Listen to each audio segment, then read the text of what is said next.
Hello, thank you so much for joining us today at Education USA. My name is Adiola Adejumobi. I'm an Education USA advisor. And today I will be speaking with you on step 3, completing your application.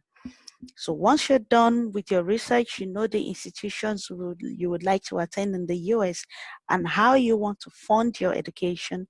The next step is applying to the schools of your interest. So what are those things you need to know? What are the basic requirements?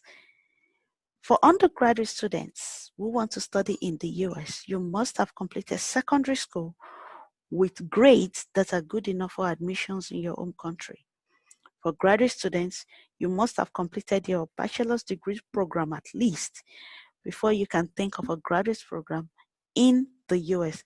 These are just the basics. These are just the foundations that you need to build on if you're thinking of a higher degree in the United States. So what are the applications requirements? Application forms, your transcripts or your academic records, your essays, statements of purpose for graduate students, your recommendation letters, your standardized test scores, your certification of finances, and your resume. These make up the applications requirements for many institutions in the US. But applying to schools in the US is not a one-size-fits-all. Some schools ask for most or all of these things. Many others also ask for less. Some other institutions ask for some of these things that we have not mentioned. For instance, your passport biodata page is part of what some schools require if you are going to apply to such schools.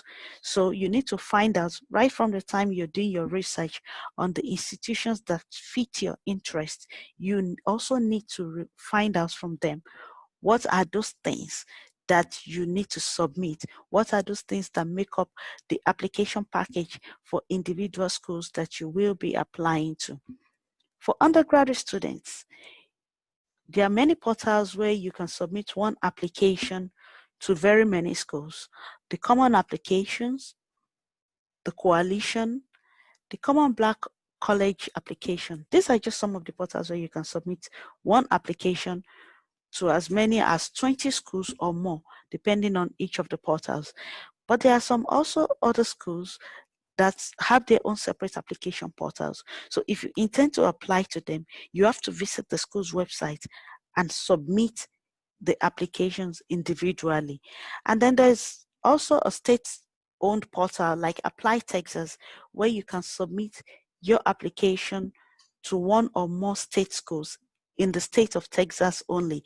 So if you're thinking of applying to more than one state school in Texas, then Apply Texas might just work for you.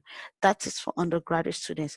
Now for graduate students, Apply Texas also works as well if you're thinking of graduate program in more than one graduate school in the state of Texas. But for most grad schools in the US, you will need to visit each graduate school's application portal in order to submit your application. That is how it works for most graduate schools in the US.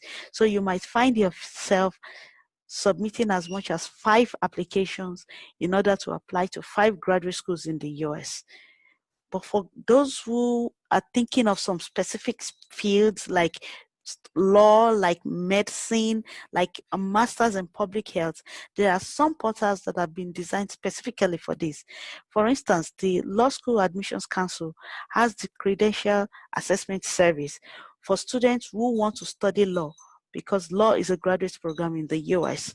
And for those who want a master's in public health, there is the SOFAS, which is a portal where you can submit your application to many schools of public health in the US as well. These are just some of the specific portals that are designed for specific programs. But for most graduate students, you will need to visit each school's website in order to submit your application to them individually. That is how it works. So you don't have as much luxury of submitting one application to many schools, just like the undergraduate students do. And then your transcripts. Your transcripts are the proof of your previous academic achievements or your previous degree, what you earned before. So for undergraduate students, the proof that you went to secondary school is your transcript. It should cover your academic records from GSS1 to SS3. For graduate students, you need your bachelor's degree transcripts. If you've indicated in your application that you have a master's degree, you will also need your master's degree transcripts as well. And if you transferred into a tertiary institution, maybe from another tertiary institution, or you went for A levels, so you started in your second year, you will need records of what should have been your first year in that tertiary institution. So every year must be accounted for. And for undergraduate students as well, if you transferred from one secondary school to another, you need to go to the previous secondary school and get your transcripts for all the years that you spent in that school. Every single year must be accounted for, and the transcripts must be sent directly from the issuing institution to the intended institution in the US. So the institution you attended here in Nigeria must send the transcript. You request for the transcript to be sent to the institution where you will be applying to in the US. That is the requirement. Some institutions might have waivers concerning this, but you will need to find out with individual institutions that they want from you. Next is your essay. Whether you're an undergraduate student or you're a graduate applicant, you will need to write essays. For undergraduate students or for intending undergraduate students, many institutions have essay prompts, and if you're using one of the application portals like the Common Application or the Coalition, there are essay prompts for you to use as well, for you to create your essays. Prompts are topics or themes that are given to you around which you are to create your essay. Now, these prompts enable you to know what to write on or how you should create your essay, and you don't have to write out of context. You don't have to write in a way that it really does not show who you are. The essence of essays is to show them your personality, is to show the admissions officers, the recruitment officers, what your transcripts, what your academic records cannot tell them about you, your interests, your personality, and what you're bringing to the school, the kind of value you will add to the school. If admitted and you eventually enroll in that institution, what value will you be adding to that institution? This is what college representatives want to see in your essays. So it's not just about telling them that you're brilliant or telling them how good you are, but showing it to them in what you have written about yourself and what you have written about your experience. For graduate students, statements of purpose really don't have prompts. You are expected to design it the way you want. So it must connect what you've done as an undergraduate student, what you've done with your post-secondary education and all your tertiary experience, what you've done with it so far, and why you want to go on for a graduate program. And you have to make a connection between the two. If you've studied one thing as an undergraduate student and now you're thinking of changing your field of study as a graduate student, why the change? What informed that decision? That should be very, very clear in your statement of purpose. And why this school? Why not another school? These are some of the things that should reflect in your statement of purpose. Your area of interest, as far as your research is concerned, should align with what the faculty in your intended graduate school is working on. The professors there, the lecturers there, what are those things that they're working on? What are their areas of interest? Whatever you want to do must align with theirs. Otherwise, you are not really showing yourself as someone whose field of study is relevant to their interests. Now, whether you're writing as an undergrad or you're writing as a graduate student, your essay must be unique. It must be original, not plagiarized. The US academic system has zero tolerance for plagiarism.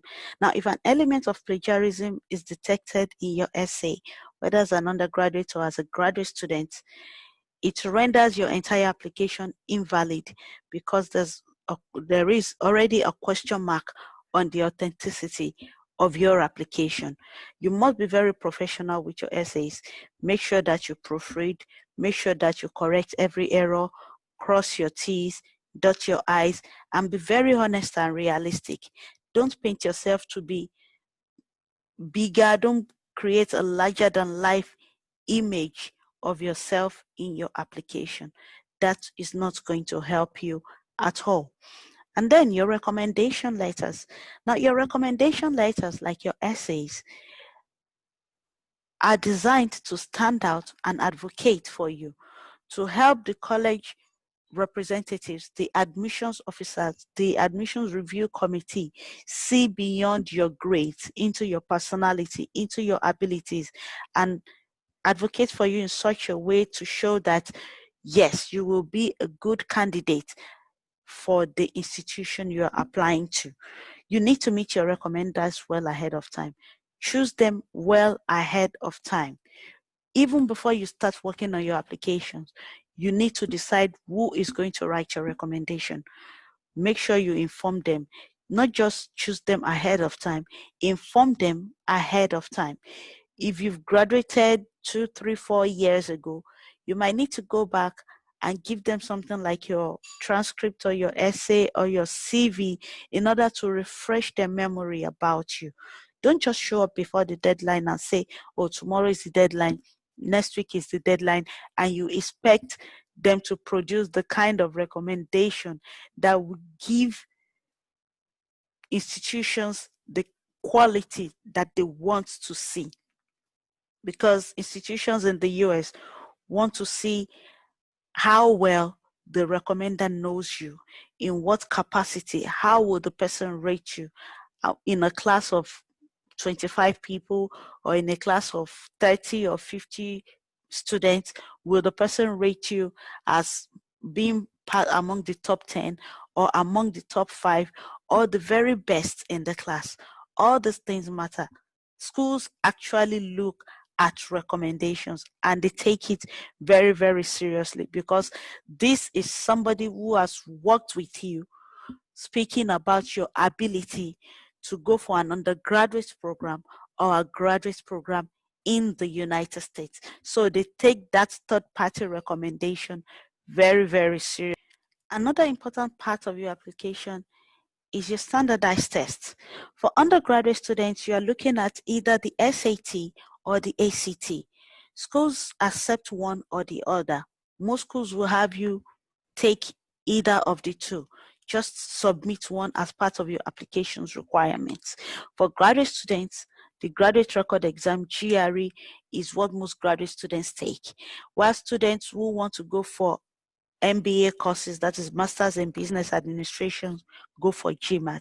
Now, there are some other standardized tests for specific disciplines, like students who want to study law, take the LSAT, students who want to go to medical college, take the MCAT, but these are just for specific fields. Most graduate students take the GRE. For most graduate schools, that is the requirement, the standardized test requirement. Now, at Education USA, we advocate the 100-hour rule. And what do we mean by this? We mean practice. Practice over and over and over for hours, not at a stretch, but day in, day out, up to the point that when you add the number of hours you spent practicing, you can say you've practiced for a cumulative of at least 100 hours.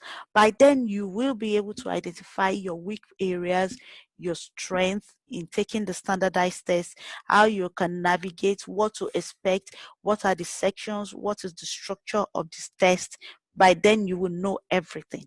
So practice over and over and over again. If you need somebody to tutor you, go ahead and get a tutor, but on your own, you still need to practice as an individual and get used to the test and the kind of questions that are being set for the test. Also, Some standardized tests are meant to test your proficiency. So we have the IELTS, the TOEFL, the Duolingo.